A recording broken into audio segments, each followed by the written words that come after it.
For centuries, extreme wealth looked exactly like this. It was heavy, it was tied to sprawling estates, gold vaults, and fortified castles. But most importantly, it relied entirely on the good graces of a reigning monarch. That system had a structural flaw. If a kingdom lost a war or an angry mob breached the gates, a family's entire net worth could be seized or reduced to ruin overnight. Wealth was only as secure as the physical walls built around it. To see how that system was dismantled, we have to look at 18th century Frankfurt. This walled-in street is the Judengasse, the city's Jewish ghetto. Meyer Amschel Rothschild grew up here, crowded alongside 3,000 other residents. He lived under constant restriction, banned from public parks, forbidden to leave the ghetto on Sundays, and subjected to rigid curfews. He was an outsider in his own city. Meyer originally intended to become a rabbi. But when his parents died unexpectedly, he was forced to abandon his studies and took a position as an apprentice in a banking house, where his job was to sort and value rare coins. Handling ancient coins from Rome and Persia showed Meyer that value could be portable, discreet, and highly coveted by elites across every border. By the time he returned to Frankfurt to trade in these coins himself, he had seen how financial instruments could move through a ghetto wall that he himself could not legally cross. Meyer expanded by sending his 5 sons to branches in Naples, Vienna, Paris, London, and Frankfurt. Spreading operations ensured his family wasn't at the mercy of a single ruler. If one city faced revolt, other branches absorbed the shock, keeping assets moving. This structure allowed the Rothschilds to maintain a unique position of neutrality. They were no longer a local bank, but a cross-border network, a position they utilized during the Napoleonic Wars. The family funded both sides of the conflict. Jacob Rothschild operated in Paris to finance Napoleon's war efforts, while Nathan Rothschild in London provided a capital Lord Wellington needed to sustain the British resistance. By acting as financiers to competing powers, the family ensured that regardless of the battlefield's outcome, they remained the primary creditors to the victors. Operating across these warring borders required a constant flow of data.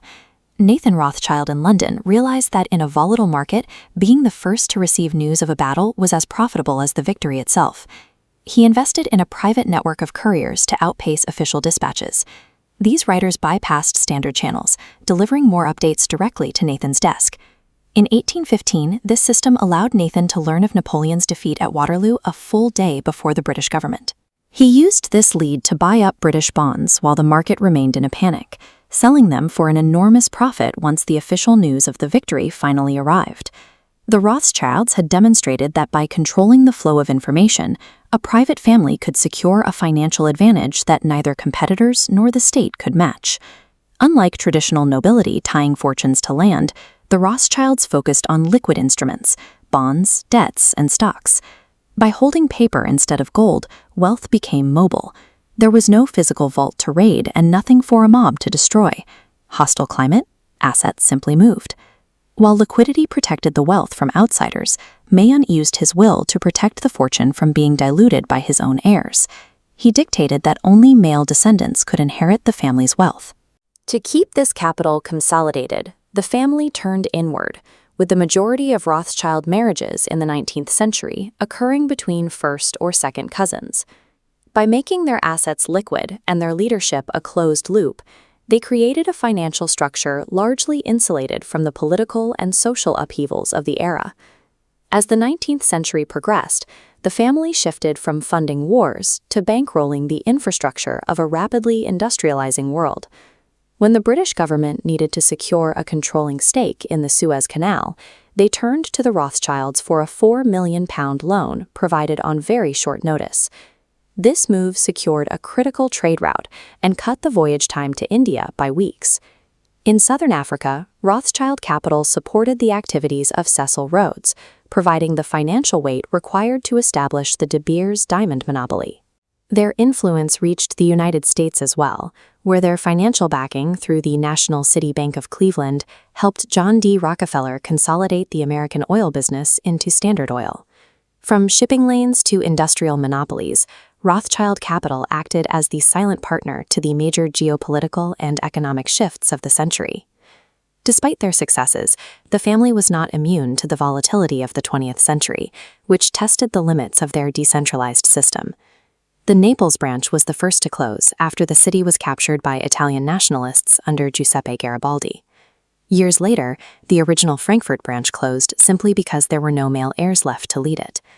The most severe blow came during the Nazi takeover of Austria.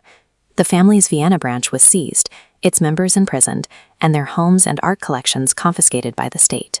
However, because their wealth was not tied to a single location, the family's corporate presence survived the collapse of these individual branches. Reorganized in 2008, their holdings remain significant today, with assets under management totaling over $100 billion. Mayer Amschel Rothschild moved banking away from the vulnerability of the physical vault. By creating a decentralized and liquid network, the family established a model of finance that could survive the collapse of the very nations it funded. And subscribe for more deep dives into the systems that run our